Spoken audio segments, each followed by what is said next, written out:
Ponto de Vista. Apoio Grupo Mendes.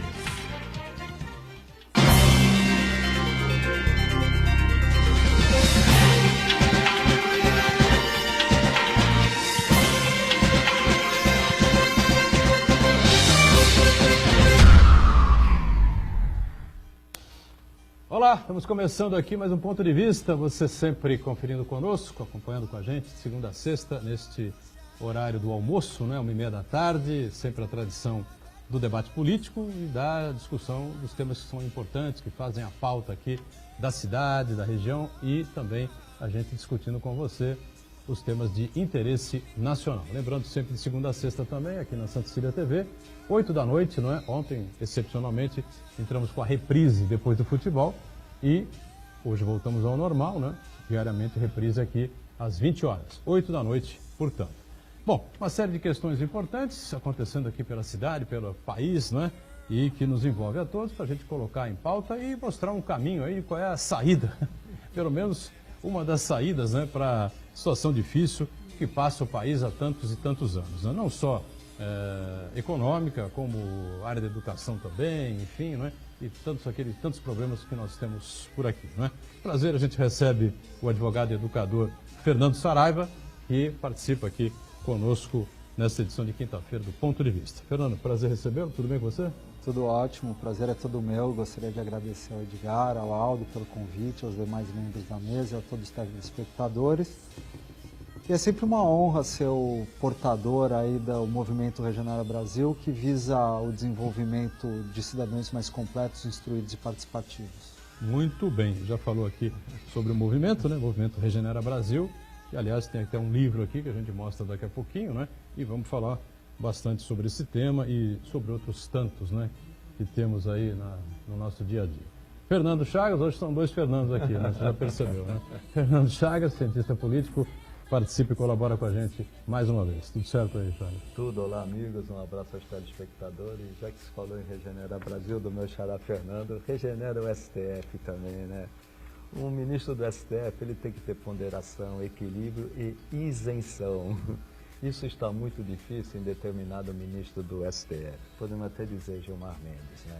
Gilmar Mendes ofendeu a comandante, vamos dizer assim, de um outro poder, um órgão de outro poder, o Ministério Público, a Raquel Dodge, e ofendeu o seu par também, o ministro Luiz Barroso, né? Não é um comportamento adequado para um ministro. Para você garantir a credibilidade do judiciário e a confiança nos ministros, nos juízes do STF, você tem que ter um mínimo de sensatez. E parece que isso está faltando ao Gilmar Mendes, quando ofende a chefe do Ministério Público, a Raquel Dodge, e ofende também um parceiro, o ministro Luiz Barroso. A Raquel Dodge, curiosamente, e ainda bem, né?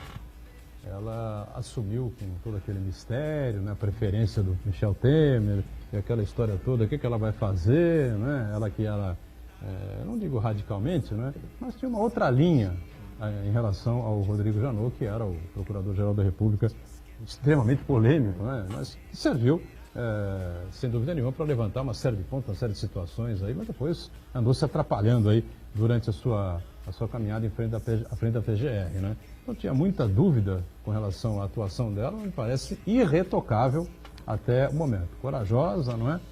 Correta aí nas decisões que vai tomando, nas imposições que faz, nos pedidos que faz junto ao STF, enfim, não é? E realmente, acho que não é uma grata surpresa para nenhum de nós, porque ela tem uma carreira, não é, que identifica isso. E a verdade é o seguinte, né? Não sei, 30 anos de procuradoria, talvez, 27 anos, 30 anos quase, né, de procuradoria. Quase 30 anos. Não ia jogar a carreira fora, sem dúvida nenhuma. Né? E a instituição, ela tem uma formação. Essa formação institucional determina o comportamento de seus membros. A Raquel Dodge, com disciplina, com coerência, com tranquilidade, sem se manifestar, ao contrário do Janot, no passado que se manifestava muito na imprensa, ela tem atuado. É justamente esse comportamento que a gente exige de um membro do Ministério Público, de um chefe, de um delegado-geral da Polícia Federal. É discreto, né? Discreto tem que ser, diferentemente do Gilmar Mendes.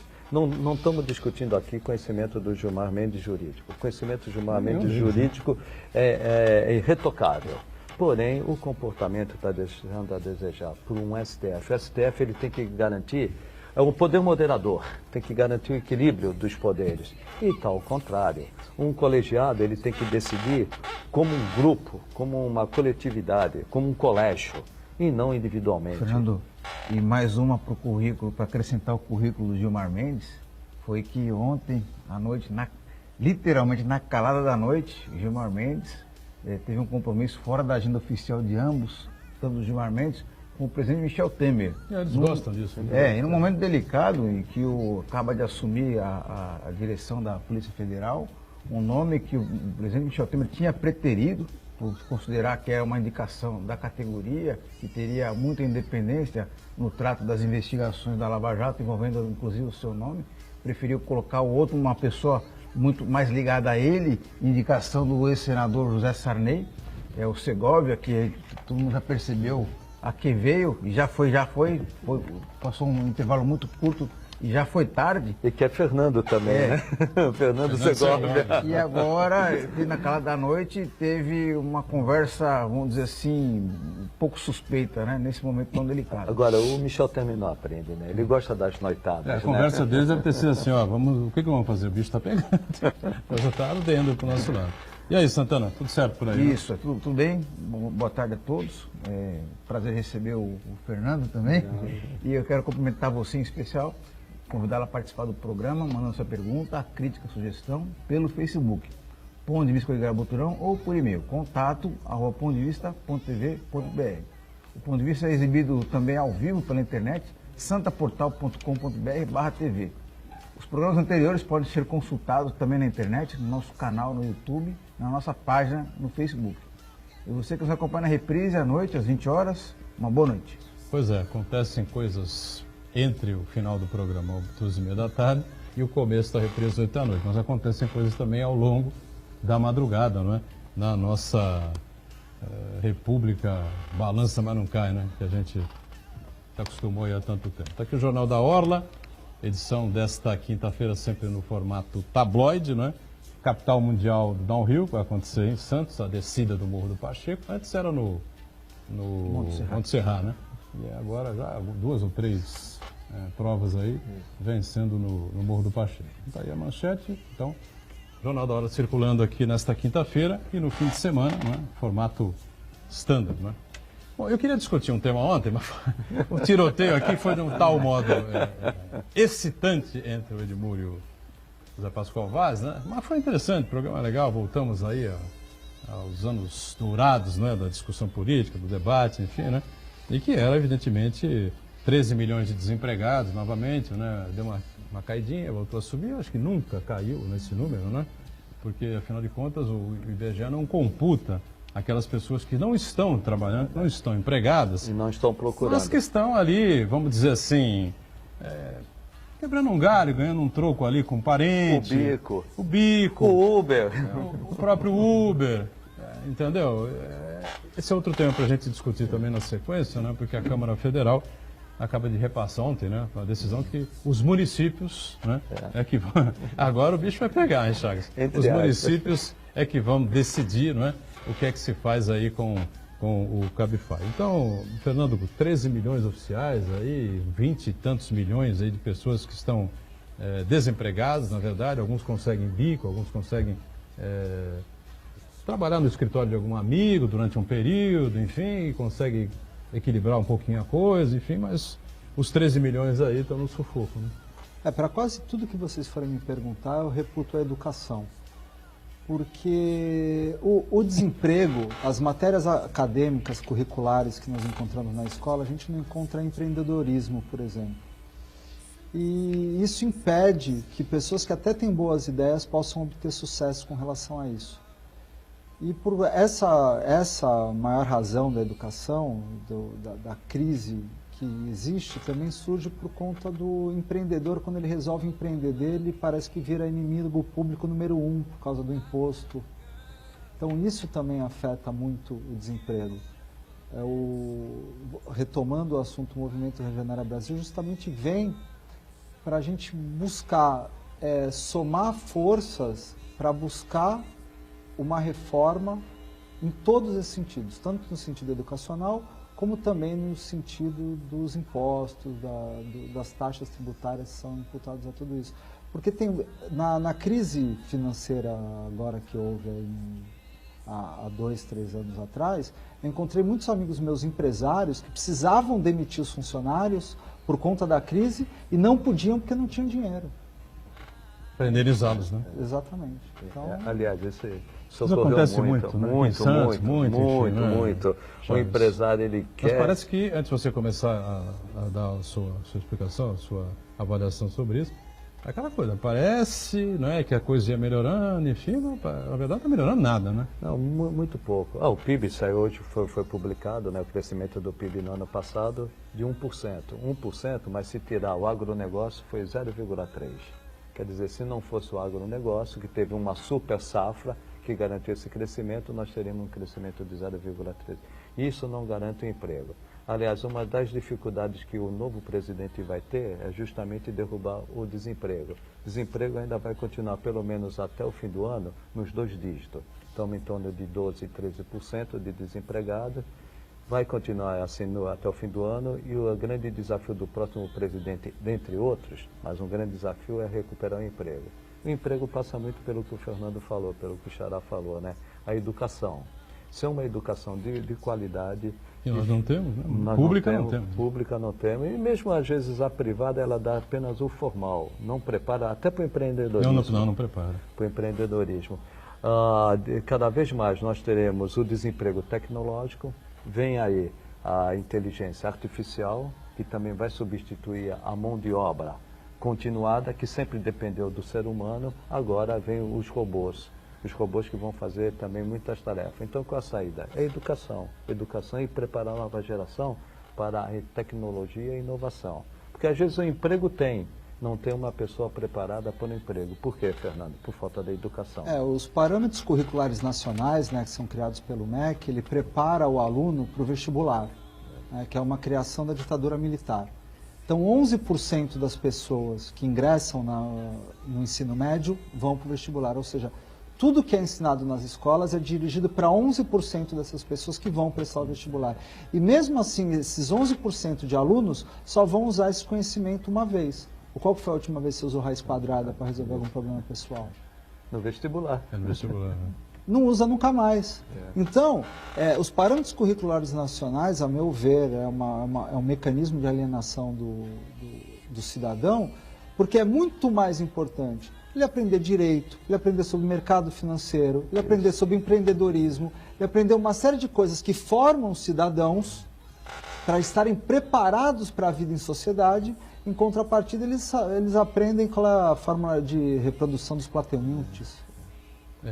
Tabela periódica. Biologia, tabela periódica na química, enfim, claro, né? É a coisa do vestibular. Mas é que tá.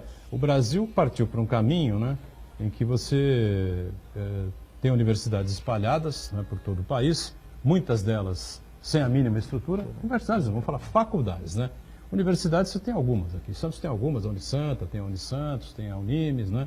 A própria Unimonte, enfim, que são universidades estruturadas com história, né, com currículo, essa coisa toda. Faculdades espalhadas aí pelo país afora, a gente não sabe nem de que origem tem, de onde vêm os professores, essa coisa toda, que são meros formadores, né, de alunos, entregadores de diploma. Mas o que a gente acabou discutindo rapidamente aqui ontem, numa das colocações do Pascoal. O Brasil tem metade ou quase metade das faculdades de direito do mundo, do total das faculdades de direito do mundo. Que lógica tem isso? Que cabimento tem isso? Em compensação, o ensino técnico, né, foi quase que descartado, né? Voltou agora aí, vocês têm alguns investimentos aí de Estado, da própria União, enfim, mas houve um corte brusco aí durante bastante tempo, ou seja, um equívoco muito grande, né? O direito, na verdade, a faculdade de direito é a faculdade que mais se aproxima disso que eu estou te dizendo, que é a preparação do cidadão para a sociedade. A sociedade, ela quando não está preparada para conviver dentro dos parâmetros da lei, melhor explicando, uma partida de futebol. Você vai jogar futebol, você tem que saber as regras do jogo. E quando você vive em sociedade, você precisa também saber quais são as regras da sociedade. E quem te prepara para isso? A Faculdade de Direito. Só a Faculdade de Direito. O artigo 3º da Lei de Introdução às Normas do Direito Brasileiro diz que ninguém escusa-se de cumprir a lei alegando desconhecimento. Ou seja, todo mundo aqui nessa mesa, todos os telespectadores, todos os brasileiros são obrigados a cumprir a lei, porque depois não pode falar que não pode saber, porque o artigo 3º diz isso. Agora, como é que a pessoa vai aprender direito? Ela vai chegar e vai acordar uma bela manhã e vai comprar uma Constituição Federal e vai começar a ler? Não vai aprender nada, não vai entender absolutamente nada. A linguagem usada pelo legislador é para deixar o cidadão comum à margem do conhecimento. Então, o direito tem que ser obrigatório nas escolas, porque as pessoas que vão para o direito, muitas delas é por interesse pessoal, não é nem por interesse de carreira. Quando eu fiz faculdade de Direito, tinham muitos colegas meus que iam para fazer a faculdade, mas eles queriam manter a profissão deles. Mas, na verdade, eles só queriam aprender as regras do jogo. As regras que é viver em sociedade. Então, enquanto o direito não for não formador de advogados, bacharéis, mas o básico, o artigo 5º da Constituição, CDC, direito civil, mudando um pouco de assunto, mercado financeiro, finanças pessoais, formas de investimento, isso tudo é deixado à margem enquanto o aluno se forma sabendo que 12 de água mais 6 de CO2 com a presença de Luiz clorofila se transforma em 6H2O6 mais 6 de água mais 6 de CO2. É a fórmula da fotossíntese que só serve para fazer vocês rirem. Decorou a fotossíntese? Eu tive um professor muito bom de biologia que me fez ocupar espaço precioso do meu cérebro com essa fórmula. Mas tem uma coisa interessante também, viu, Saraiva? Eu concordo com boa parte que você falou de que a estrutura curricular do ensino no Brasil está preparando o aluno apenas para passar no vestibular.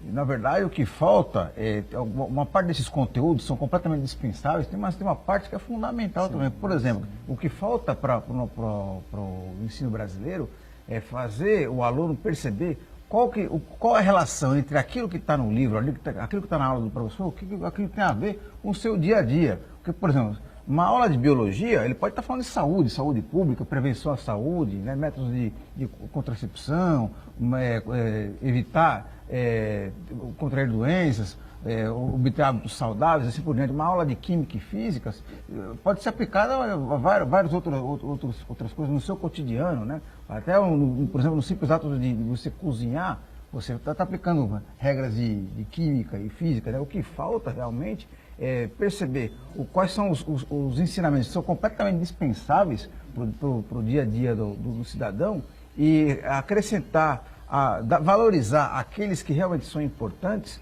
e fazer aquilo ter algum sentido na cabeça do aluno, do cidadão. E outra coisa, um problema muito sério do sistema de ensino brasileiro é essa verticalidade, vamos dizer assim, do processo, né? Que é o professor, que é o detentor do conhecimento e passa de cima para baixo para o educando, né? Quando, na verdade, ele tem que ser o facilitador, ele tem que mostrar o caminho das pedras, né? Mostrar como o aluno vai buscar o seu próprio conhecimento, né? Usar a educação, o processo de ensino-aprendizagem como uma ferramenta, não com apenas essa relação sem volta, né? Em cima disso também tem outra questão, né? A meninada, de maneira geral, quando chega ali próximo do final do colegial, poucos são aqueles que têm uma carreira definida na cabeça, né? Então, difícil o cara, a menina, o menino, enfim, 15, 16, 17 anos, optarem, bom, eu vou para esse lado aqui que não tem a fórmula da fotossíntese, não tem a biologia, vou para o lado que não tem a tabela periódica, vou para esse caminho aqui, vou para esse lado aqui porque eu gosto da química, enfim, né? Talvez seja uma questão de gosto, de mais facilidade para a aprendizagem, né, Fernando? Mas, sim, assim, a formação na cabeça mesmo daquilo que a pessoa quer seguir... Sim, até por uma questão vocacional, humanas, biológicas e as exatas, elas têm que ser passadas de uma maneira só que mais equilibrada. Como você pontuou muito bem, mas tem que ser pontuada na prática. Vamos estudar física? Vamos estudar trocando uma resistência de chuveiro? Vamos entender como é que funciona aquilo. Vamos estudar biologia? Vamos estudar química? Vamos descobrir como é que se transforma óleo em sabão, né? Como se dá essas reações físicas, e sim encontrar um equilíbrio que realmente plante a semente do conhecimento dos vários setores, para, como você falou, Edgar, o aluno saber que caminho ele vai seguir, se ele vai seguir o caminho das humanas, das exatas, das biológicas, mas, acima de tudo, que prepare ele para a vida em sociedade. Porque hoje que o Brasil está mais carente é do quê? É de cidadão participativo, é de cidadão consciente. Então, aonde que a gente muda isso? Através da cultura, através da educação. Na minha época eu tive oficinas. Né? Tinha também, né? teve. Oficinas e tal, você fazia lá, produzia um cinzeiro, produzia uma mesa, entendeu? Era super divertido, enfim. Muito melhor do que decorar a fórmula da fotossíntese. Da fotossíntese e tal, né? É verdade. E você fazia praticava. Agora não sei se continua existindo, né? Se nos últimos anos isso aí foi extinto, enfim, mas é bastante complexo, realmente. O processo educacional no Brasil não é bom, especialmente da educação pública, né? Que a gente já colocou isso várias vezes. Só para acrescentar, Edgar, tem um outro aspecto que eu acho muito importante aí, que é o ensino de disciplinas relacionadas às ciências humanas foram muito relegadas. Por exemplo, filosofia, sociologia, antropologia. A própria língua portuguesa ainda não é dada do jeito que deveria ser, afinal é a ferramenta que as pessoas utilizam para se comunicar. As disciplinas das ciências humanas, elas ajudam a desenvolver o espírito crítico, a pessoa a desenvolver o próprio pensamento, a ver como ela se posiciona na sociedade, as relações de comunidade. Isso aí foi muito relegado ao segundo plano. Na verdade, não sei se foi no período da ditadura que isso realmente foi implantado. O vestibular foi. Não, o vestibular, né? E aí você tem realmente uma preferência, né? Muito maior em cima da matemática, da física, da química e da biologia, né? E a filosofia principalmente passou a ser considerada um negócio chato, e a filosofia que ajuda a pessoa a formar o raciocínio. Filosofia que saiu do currículo do ensino. Saiu do currículo. E filosofia o que é? Amor à verdade. Amor à verdade. Então, como é que a verdade pode ser chata? Isso é um absurdo. E foi... não podemos desprezar nenhuma ciência, mas sim equilibrar. E a filosofia ajuda a pessoa a ter esse senso crítico, a pensar. Sim, sem dúvida, sem dúvida. No intervalo, a gente volta daqui a pouquinho na sequência do nosso ponto de vista. Já, já.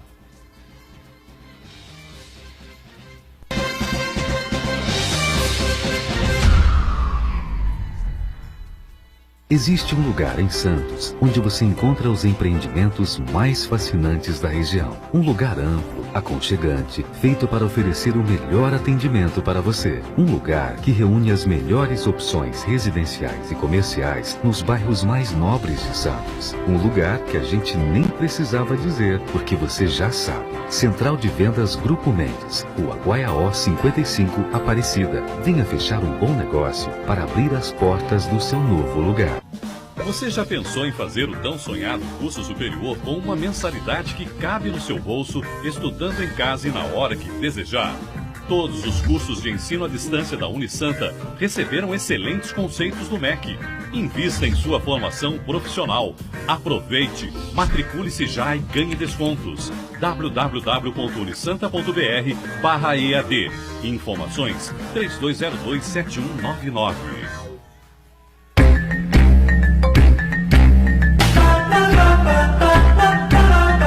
Dicas para economizar energia elétrica. Você já experimentou passar um dia só com a luz do sol? Isso mesmo. Abra as janelas, cortinas e deixe a luz entrar. Se for necessário utilizar energia elétrica, não esqueça de apagar a luz quando ninguém estiver no local. A Santa Cecília TV colabora com o meio ambiente.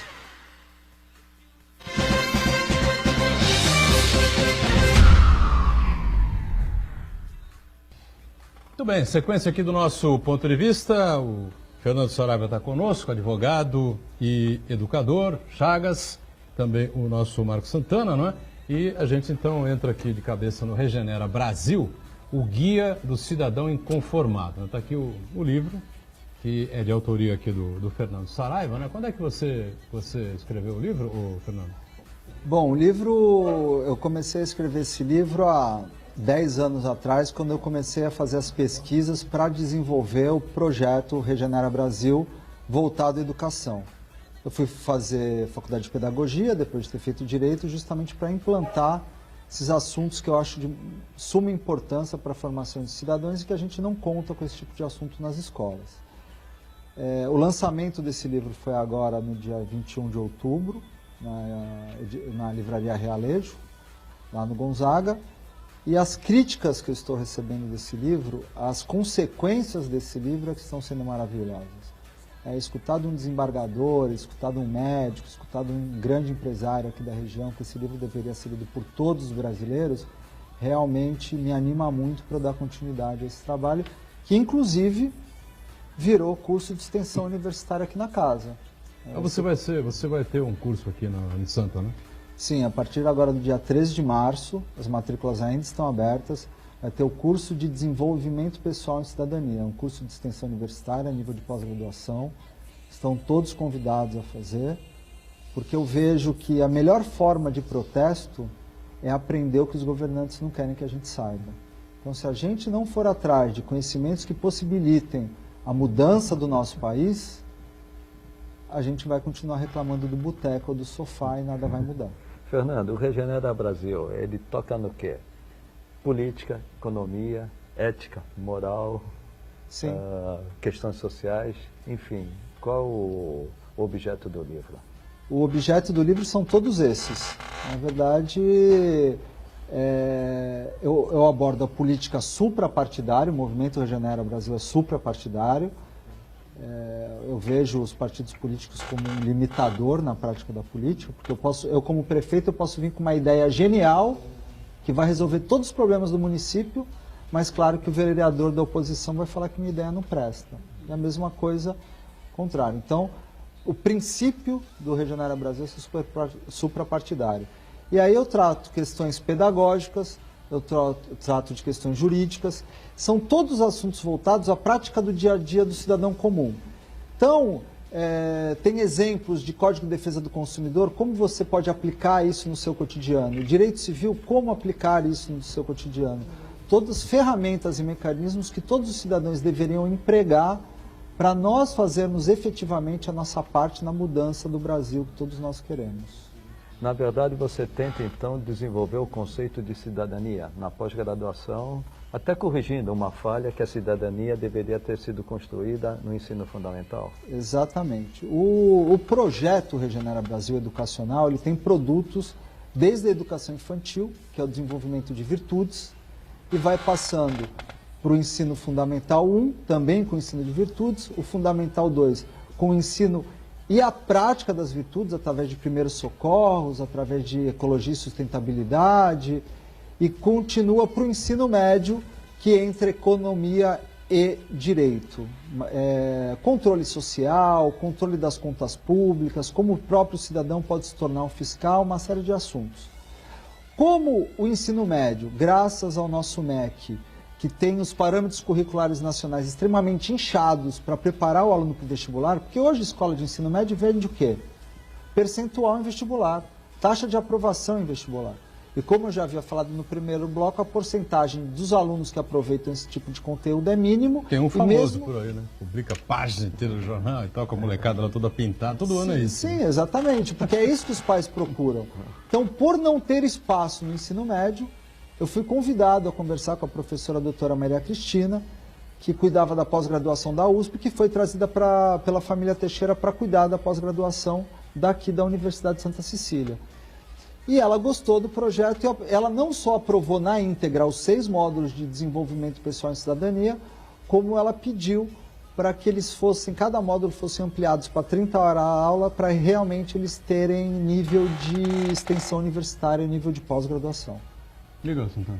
Soraya, você falou que o seu livro contém muitas coisas a respeito de informações de que os governantes não querem que a população, no modo geral, saiba, né?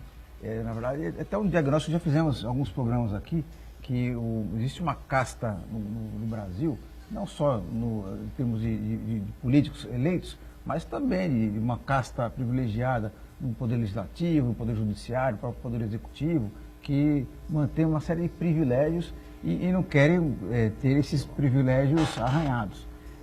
Acho que o grande desafio do Brasil, e você acha que dá uma contribuição com esse livro, fazer com que tenha uma ruptura, né, nesse círculo vicioso.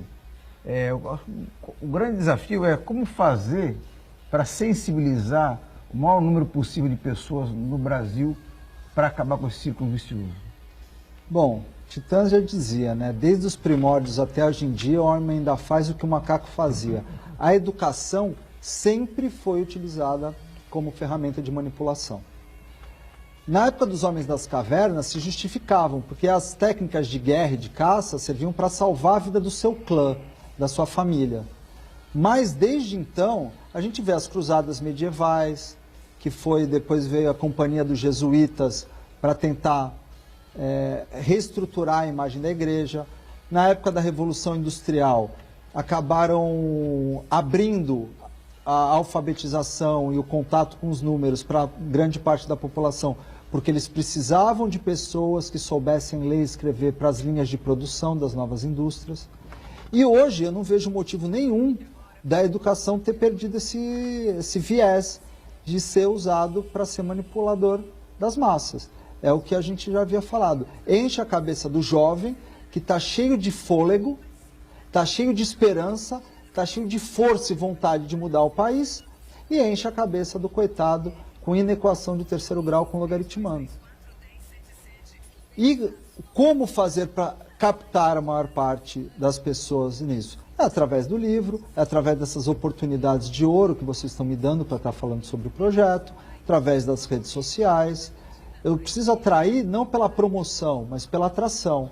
As pessoas têm que estar de acordo com a minha argumentação e vir participar do Regenera Brasil, curtir a página lá no Facebook para estar sempre atualizado, que é Facebook/Regenera Brasil Oficial.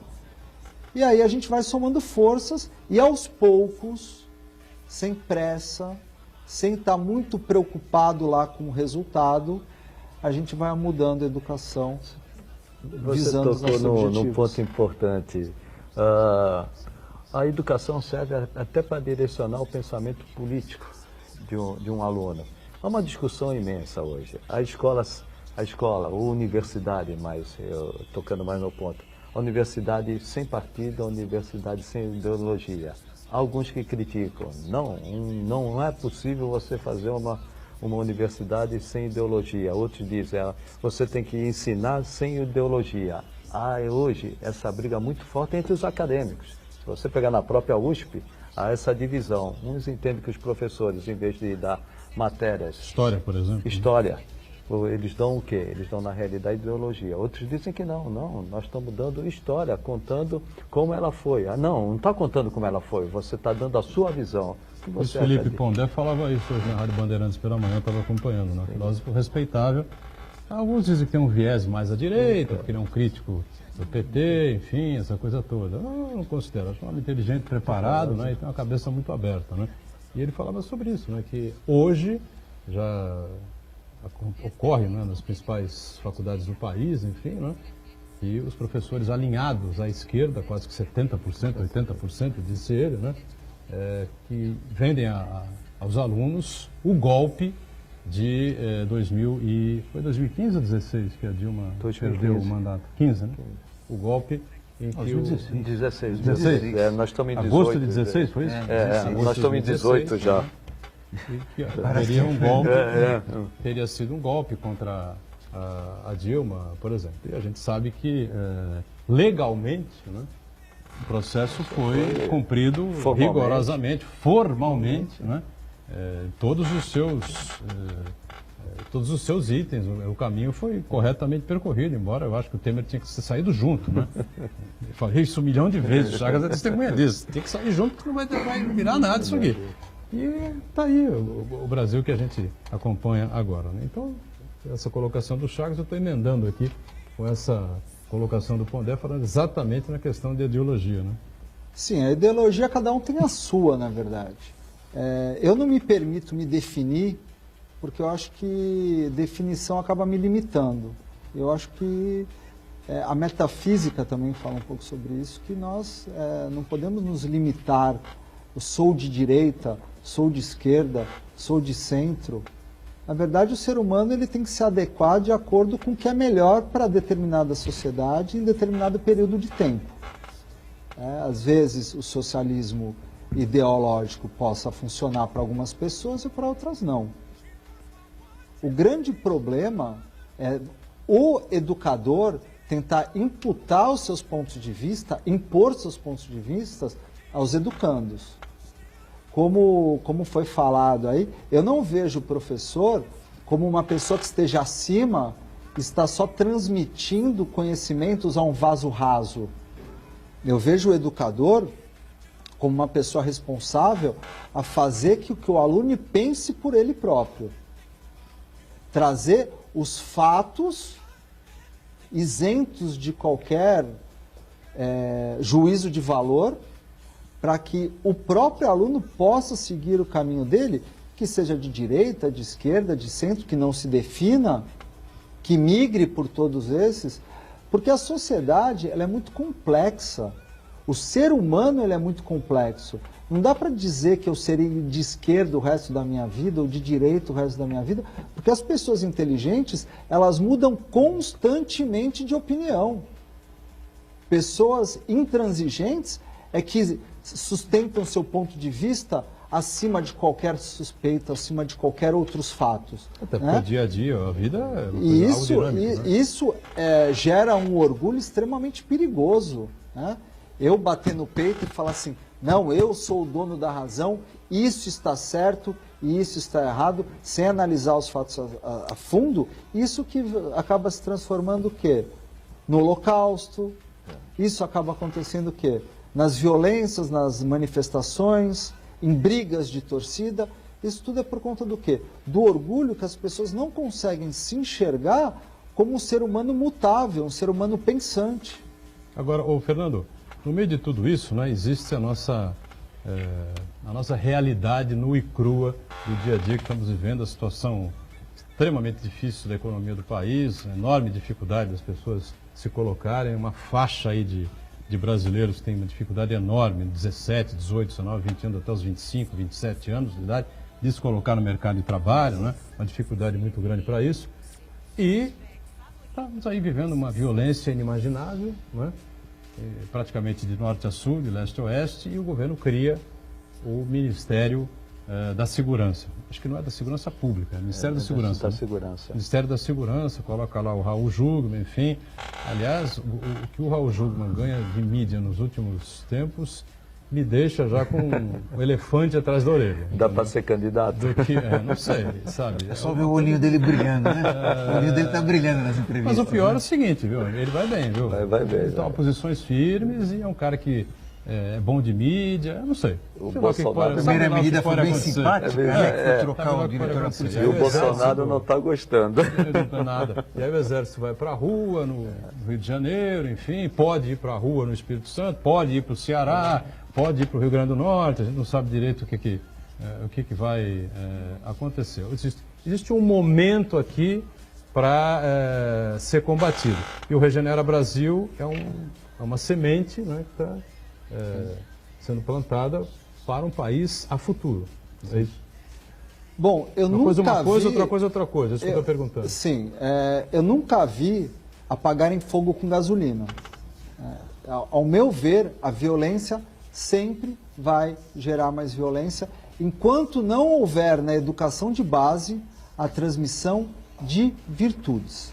Eu nem falo de valores, porque valores cabe a inversão, valores cabe uma série de coisas. Há uma discussão na educação muito grande de quem é a responsabilidade de transmitir valores. Se é da família ou é da escola? É a família, na minha visão. Daí então vou te fazer uma outra pergunta. Quando você precisa de dinheiro, você pede para o morador de rua ou para o banco? Claro que para o banco. Claro. Será que cobrar de muitas famílias a transmissão de valores não é a mesma coisa do que pedir dinheiro para morador de rua? Será que eles têm para transmitir? Será que não é o momento da gente colocar esse encargo na escola, não valores, mas o conhecimento das virtudes, de como elas devem ser praticadas? A gente estava falando de história aqui, né? Falou sobre matéria de história. Veja bem, na história ensinam a vida de Alexandre o Grande, mas não ensinam a vida de Gandhi. O maior protestante, o maior dominador das técnicas da não violência, que conseguiu a independência da Índia com técnicas não violentas. Como é que isso não é ensinado nas escolas? Então, claro, se vier o Batman, o Robin, as Tartaruga Ninja, quem vier para nos defender, claro que é super bem-vindo. Mas, volto a dizer, enquanto mais bater na classe pobre ou na classe criminosa, mais violentos eles vão ficar. Mas aí eu concordo plenamente, você diz, né? Se você jogar combustível no fogo, vai piorar a situação. Por outro lado, o que eu entendo, só repressão não basta. Basta também você ver o social. Mas para o social, o que a gente precisa hoje, basicamente, no meu modo de entender, investimento, como já falou, educação, saneamento básico, habitação, saúde, transporte. Isto, na situação econômica do país, principalmente em finanças públicas, é muito difícil. Qual é a sua visão em relação a esse momento? Isso é necessário que eu estou colocando? E como sair dessa situação se nós estamos sem essas condições financeiras? Como nós estamos estourando aqui o segundo bloco, né? Vou deixar essa pergunta para a volta aqui no terceiro bloco, né? A gente faz a nossa segunda parada e o ponto de vista retorna daqui a pouquinho. Até já.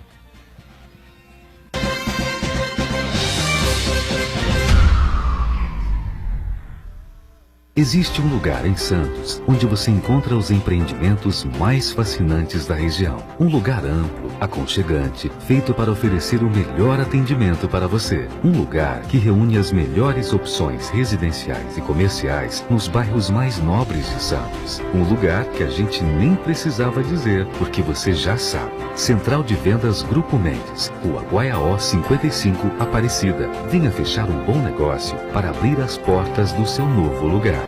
A sua música.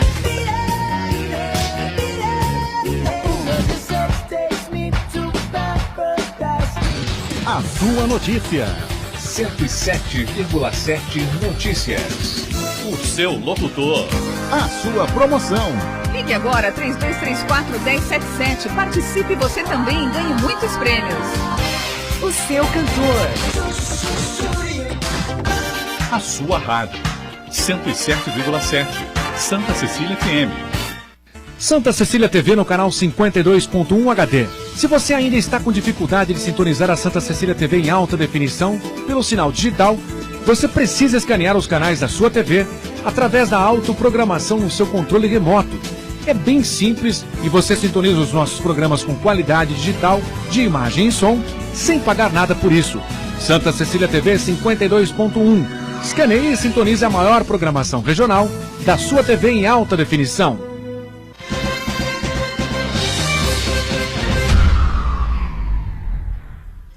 Já aí na conta. Sequência aqui do nosso ponto de vista, então eu peço ao Fernando Chagas que refaça aí o questionamento que ficou do finalzinho do bloco anterior, para o Xará, né, o Fernando Saraiva, poder avaliar e responder, a gente deixar questionamento aqui para a mesa também, enfim, Chagas. Xará, polícia na rua, exército na rua, para imediatamente resolver o problema. Isso resolve a longo prazo ou nós vamos ter que tratar do social? Repetindo, educação, habitação, saneamento básico, transporte e perspectiva de vida para o jovem. Só repetindo uma coisa, há pelo menos 50 anos, não, também não é, 40 e tantos anos, né, que a gente acompanha eleições, né, que se repete, né, esses mantras aí, né, é sempre a mesma coisa. A educação, chamaram o Pelé de demagogo em 1969, depois do 1000º gol, né, quando ele disse que tinha que cuidar das crianças do Brasil, cuidar da educação para as criancinhas, não sei o quê. Então, Pelé é demagogo, 1000º gol, o maior jogador do mundo, o rei e tal, mas é um demagogo. Desculpa. O cara que tinha 3, 4 anos de idade em 1969, hoje está com 40 e...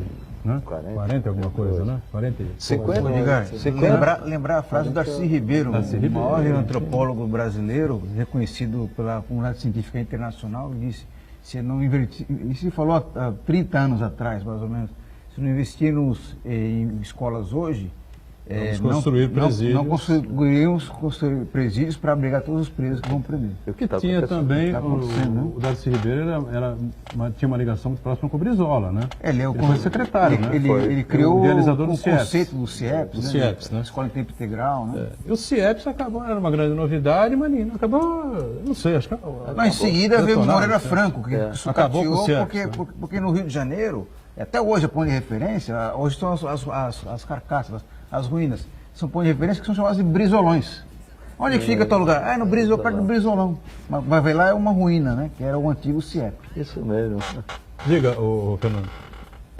Eu gosto muito de dar aula para jovens, porque jovem é muito sincero. Uma vez eu estava dando aula e um aluno virou para mim e falou assim: professor, aceita que dói menos. Então, eu não serei demagogo, tá? Solução para agora? Não tem. Aceita que dói menos. A solução era terem ouvido o Pelé lá em 69. Não ouviram o Pelé? Agora minha esperança é que me ouçam. Se não me ouvirem, daqui a 30 anos vão retomar essa discussão de novo? Daqui a 5, 6. Vai continuar sempre a mesma coisa. A mudança. Vamos voltar para a matemática. É progressão geométrica essa coisa. A mudança está na educação de base.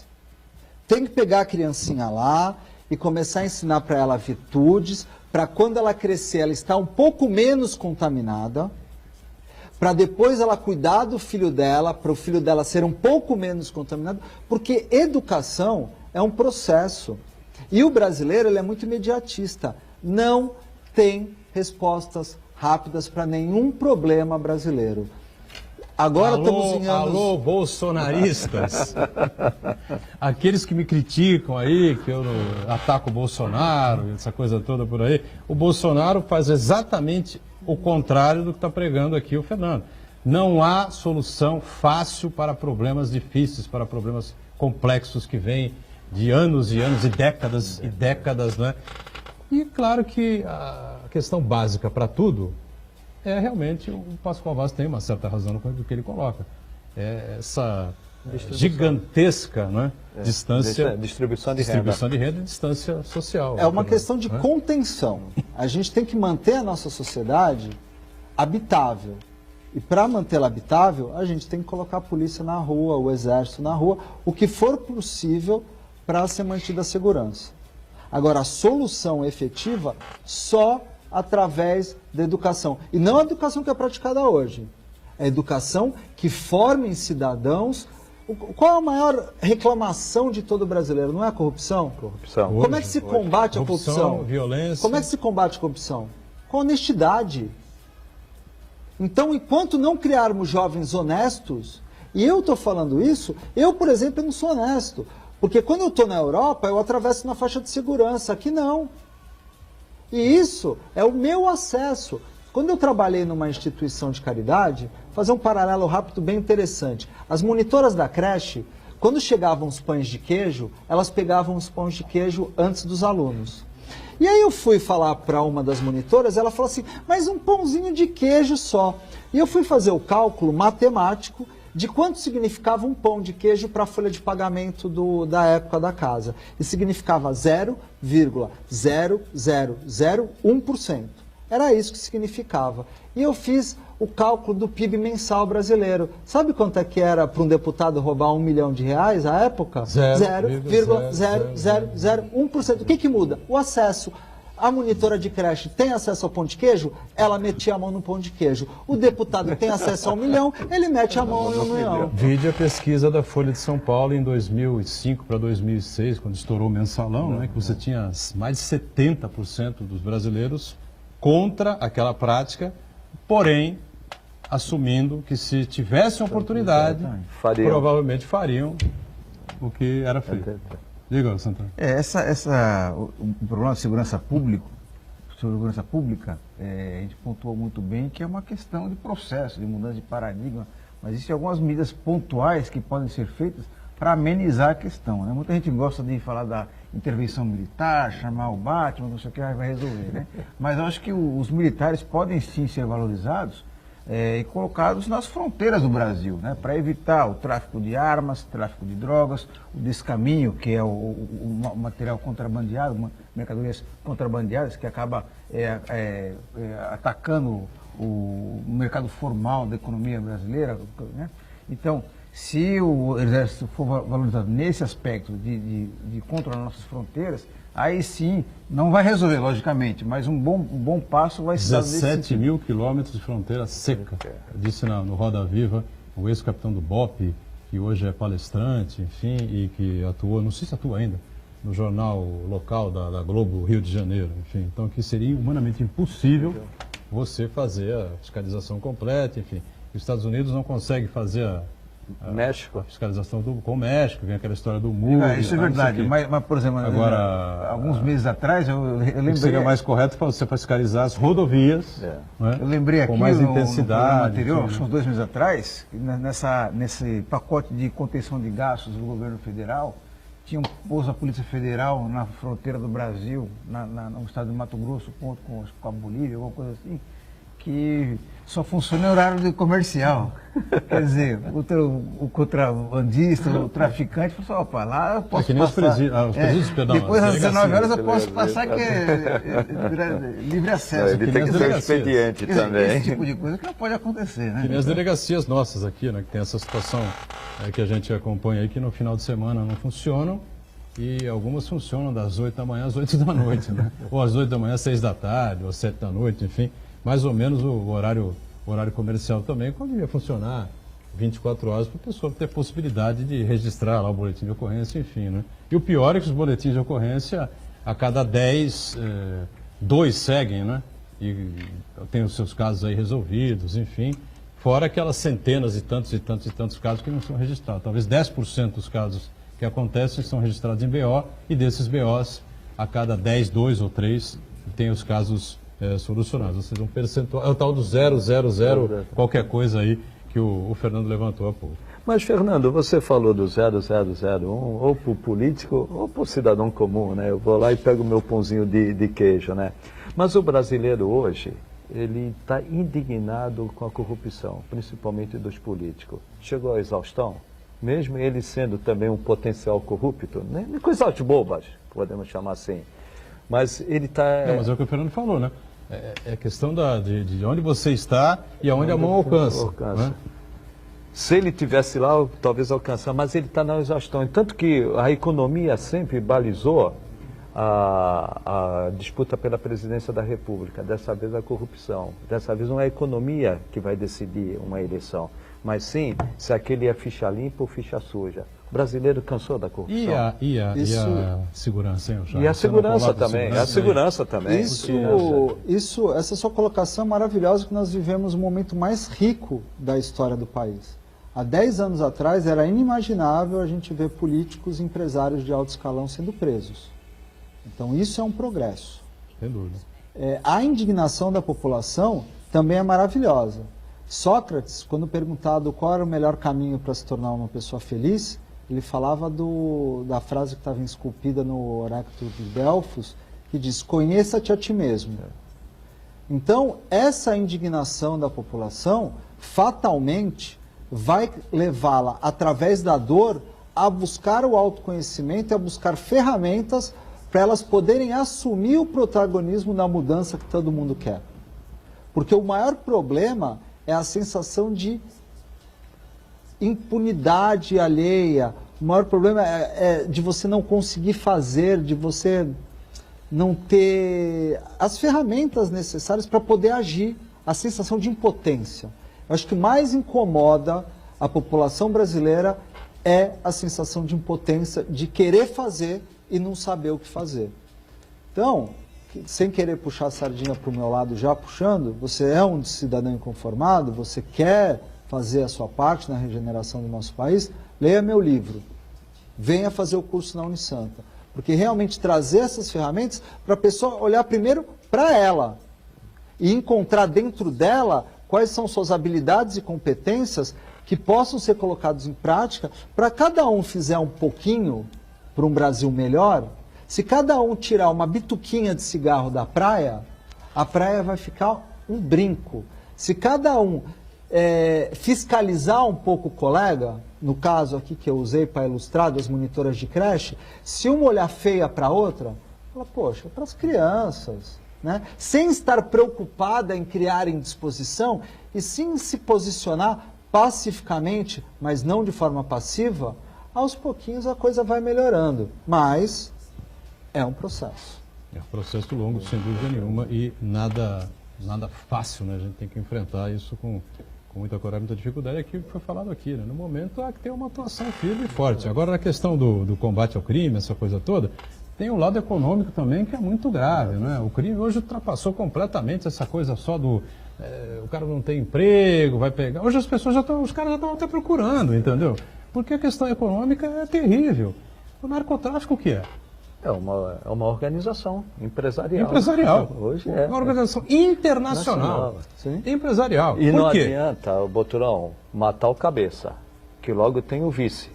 É uma organização realmente. Isso, uma hierarquia. Né? Uma hierarquia, não, é uma empresa. Definida, enfim, empresarialmente, claro. E altamente rentável. Altamente rentável. Por quê? Porque o consumidor está aí. Né?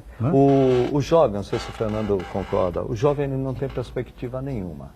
Principalmente aquele que mora na periferia, e aquele que tem pele negra. Ele tem dificuldades. Ele vê a facilidade ali, ele vai ganhar ali no tráfico de drogas ou na venda de drogas, o que ele não tem oportunidade de ganhar estudando, trabalhando e assim por diante. E são poucos que têm a oportunidade de se tornar o Neymar, que também tem um sonho, né? O sonho de ser pagodeiro, o sonho de ser um jogador de futebol. Ele tem esse sonho. E quem não tem esse sonho, não tem esperança também num emprego formal, ele vai para o narcotráfico. O futebol é um grande colchão social ainda no Brasil, né? Não fosse o futebol, nós teríamos uma criminalidade ainda, uma procura pelo crime ainda muito mais mas o percentual de jovens que se tornam efetivamente autossuficientes pela bola, pelo futebol, é muito baixo. Mínimo. Na verdade, é a esperança. É a esperança. A falta de esperança, a falta de empoderamento do jovem é que causa realmente ele embrenhar para os caminhos escusos, os caminhos da droga, da criminalidade. Foi feita uma pesquisa pela Folha de São Paulo, perguntando de quem era a responsabilidade pela mudança do Brasil. 73% dos jovens falaram que a responsabilidade era dos governantes. E apenas 4% assumiram essa responsabilidade. Por que isso? Porque não tem a menor esperança, então quer imputar nos outros. De quem é a responsabilidade de mudar? É do Edgar Boturão, o problema é dele. Ele tem programa de televisão, mas, gente, e eu? Dentro do meu... E eu? O que eu posso fazer dentro do meu tamanho? O que a gente pode fazer com relação a isso? É isso que o jovem não consegue enxergar. Você vê, essas grandes organizações criminosas são governadas e lideradas por quem?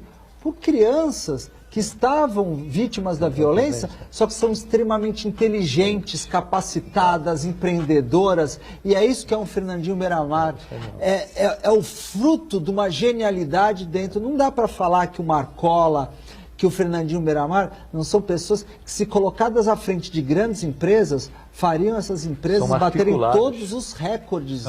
Por falar em organização criminosa, participação do Carlos Alberto de Souza, ele pergunta, como educar nossos jovens, pois estamos comandados, segundo a Lava Jato, por uma organização criminosa e que eles legislam em causa própria pelos seus interesses. Sim, aí fala do Congresso, do governo federal, da classe política de maneira geral.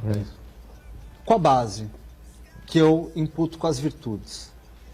Enquanto as pessoas não conhecerem o significado de todas as virtudes, enquanto elas não conhecerem quais são os benefícios de desenvolver essas virtudes para a vida pessoal, enquanto elas não verem as benesses que são a prática dessas virtudes, inclusive, a gente estava falando aqui sobre drogas, o álcool e a droga, ela é utilizada como anestésico da consciência. Enquanto menos você pratica o que é certo, enquanto menos você faz o que você deveria fazer, maior sua dor de consciência e maior o uso desses tipos de subterfúgios para você não encarar a sua própria realidade. Então, a educação dos jovens tem que ser feita através das virtudes, mas não qualquer virtude. Mostrar para os jovens quais são os benefícios de ser uma pessoa virtuosa, inclusive de empregabilidade. pessoas extremamente educadas, pessoas que sabem trabalhar em sociedade, em grupo, elas têm empregabilidade alta. Essas pessoas muito bem preparadas virtuosamente, elas não sofrem um problema com desemprego, porque elas sempre vão encontrar alguém que estejam dispostas a abrir a porta para elas, seja pela competência, seja por caridade. Ninguém quer gente que não tem virtude perto dela. Muito bom. Bom, em cima da hora, fechando aqui mais um ponto de vista, um tema bastante interessante. Claro que um processo se inicia aqui, o Regenera Brasil, o Guia do Cidadão Inconformado, né? Encontra-se em todas as livrarias, o Saraiva? Sim, sim. Ela está em todas as livrarias, em especial a Realejo, aqui de Santos. Eu gostaria de fazer um encerramento aqui com um convite especial, que agora no dia 6, terça-feira, no bloco D, quarto andar, aqui na Unisantos, do número 266, vai ter uma palestra gratuita e aberta ao público, que eu vou falar do livro e vou falar também do curso de extensão universitária. Dia 6? Terça-feira agora, às 18 horas. 18 horas aqui na Unisantos. Aqui na Unisantos. Legal. Parabéns, então, pela iniciativa. Sucesso a você. Até uma outra com a gente. Obrigado, viu? Obrigado, Edgar. Foi um grande prazer. Obrigado a todos. Obrigado ao Fernando Saraiva. O Fernando Chagas está sempre participando com a gente aqui, colaborando conosco. O Santana, claro, todo dia com a gente aqui, acompanhando as redes sociais. E nós juntos, de segunda a sexta, o programa ao vivo, 1h30 da tarde, com a nossa reprise às 20 horas, 8 da noite. Obrigado, gente. Tchau.